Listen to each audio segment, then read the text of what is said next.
অনেকদিন হলো বাড়ি যাই না। আমিও মোবাইল পকেটে ঢুকিয়ে চলে গেলাম তাদের কাছে। কিরে, কে কল দিছে? আব্বু কল দিছিল, কেমন আছি, কি করি, পড়াশোনা এসব জিজ্ঞাসা করে। ও ভালো, বাড়ি যেতে বলে নাই? বলছে কিন্তু এখন না, পরে যাব। একা যাবি না আমি যাব তোর সাথে? আমিও যাব। আমি তো যাবোই, একটু শ্বশুর বাড়িটা দেখে আসতে হবে আমাকে। কি?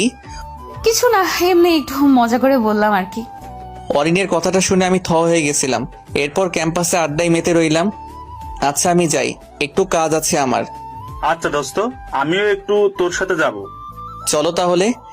আমি আর তানভীর অরিন ও আশা থেকে বিদায় নিয়ে চলে যেতে লাগি আমার ভাড়া করা বাসায়। দোস্ত, এখনো বললি না সেই কথাটা। কোনটা? তুই কে বা তোর আসল পরিচয়? ঠিক আছে, তাহলে এক কাজ করো, তুই বাড়ি গিয়ে কিছু জামা কাপড় নিয়ে ব্যাগ গুছিয়ে নে।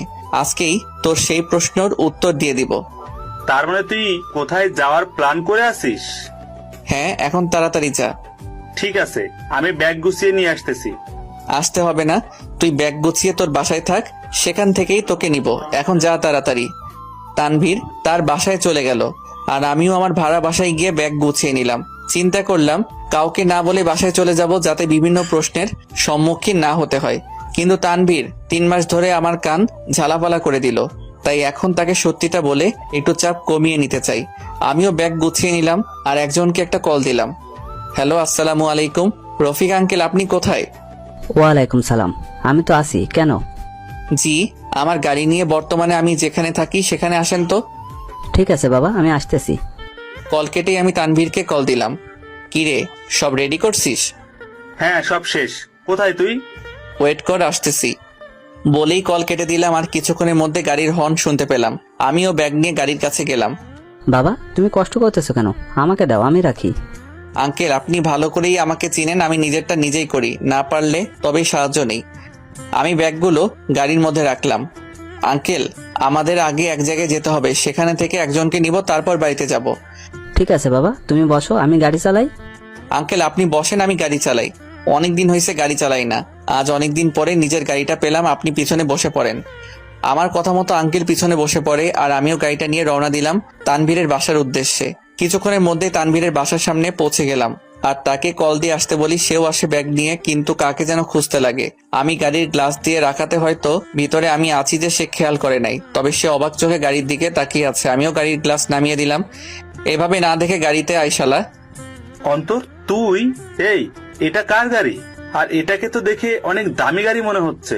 আর তুই বা এখানে কি করতেছিস? বকবক বন্ধ কর, গাড়িতে বয়সালা। কিন্তু তানভীর আমার দিকে হা করে তাকিয়ে আছে।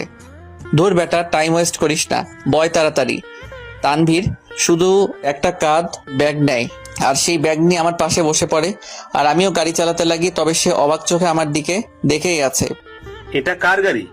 যে গাড়ি চালাচ্ছে গাড়িটা তারই। পিছন থেকে রফিক আঙ্কেল বলল। তানভীর পিছনে তাকিয়ে অবাক হয়ে যায়। অন্তর, কে উনি? আমার একটা আঙ্কেল হয়, এবার চুপ থাক। শালা জানি না কি হচ্ছে আমার সাথে, একটা থেকে একটা শখ খেয়েই যাচ্ছি। কিছুক্ষণ আগে শুনলাম শহরের টপ বিজনেসম্যান শফিকুর রহমানের ছেলে নাকি আমাদের সাথেই আমাদের কলেজে পড়ে। আর আরো একটা শকিং নিউজ হলো, সামনে কলেজে প্রোগ্রামে উনি নাকি আসবে কলেজে। অনেক ইচ্ছা ওনার সাথে দেখা করার, একটা ছবি তোলার। আমারও ইচ্ছা একদিন আমিও ওনার মতো বিজনেসম্যান হব। কিন্তু আজকে তোর ব্যাপারটা দেখেই থ হয়ে গেলাম। শালা কার গাড়ি ভাড়া করে আনছিস তুই? ওর গাড়ি, ও কেন ভাড়া করবে? আর কথা রইলো শফিকুর রহমান সাহেবের, তিনি তো। আমি আঙ্কেলের কথা থামিয়ে দিলাম। আঙ্কেল, বাদ দাও তো, সে